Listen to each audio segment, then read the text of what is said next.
Hello everyone, my name is Camilo and today we are going to talk about the eventual connectivity management. Specifically, we are going to see the do's and don'ts on the management of eventual connectivity. Let's see first some examples. In this case, we have an application that shows a list of albums. So what we want to do is, in case we don't have internet, we want for the application to tell us that it's not possible to retrieve information. But what we are going to see here is when we remove the internet and we go scroll down to the list, we have a placeholder of the loading image. This is a behavior that we want to avoid since we are giving the user an experience that something is loading, but that's not true. Something that we want to do is to inform the user that there is no internet for a specific feature. So in this case, we are seeing an application that is used in the Universidad de los Andes for tracking of COVID. In this case, we are going to remove the internet, and once we click on the feature that allow us to report as our state or health status, we are not going to be able to do it until we return to having internet. Another thing that we don't want to do is to leave the application in blank when we don't have information. So we are seeing here Rappi, an application for takeaways. Here we are seeing a list of options that we can select for restaurants. But once we remove the internet, we are going to see that the application is in blank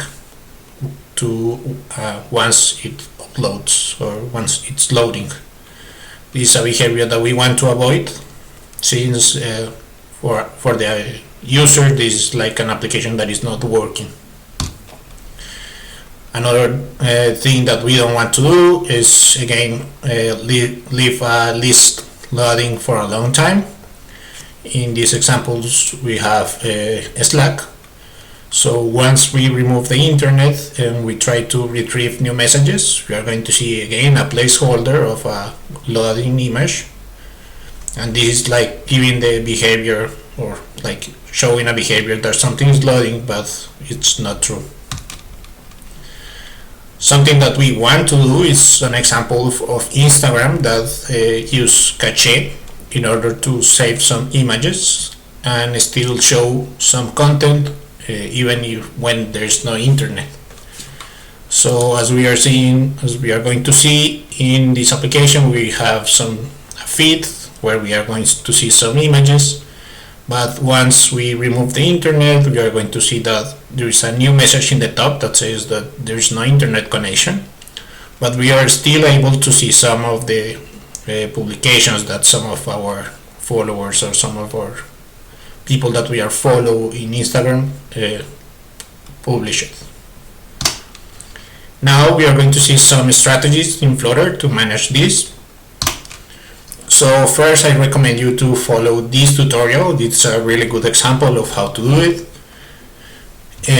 Specifically, they show how to use cache for images. So they show how fast Flutter is able to save images or save a snapshot of the images and to load really quickly some images when there is no internet.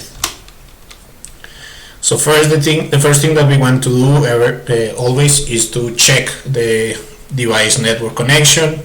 This is done with the connectivity package and is done as is shown in the code that is in the screen right now.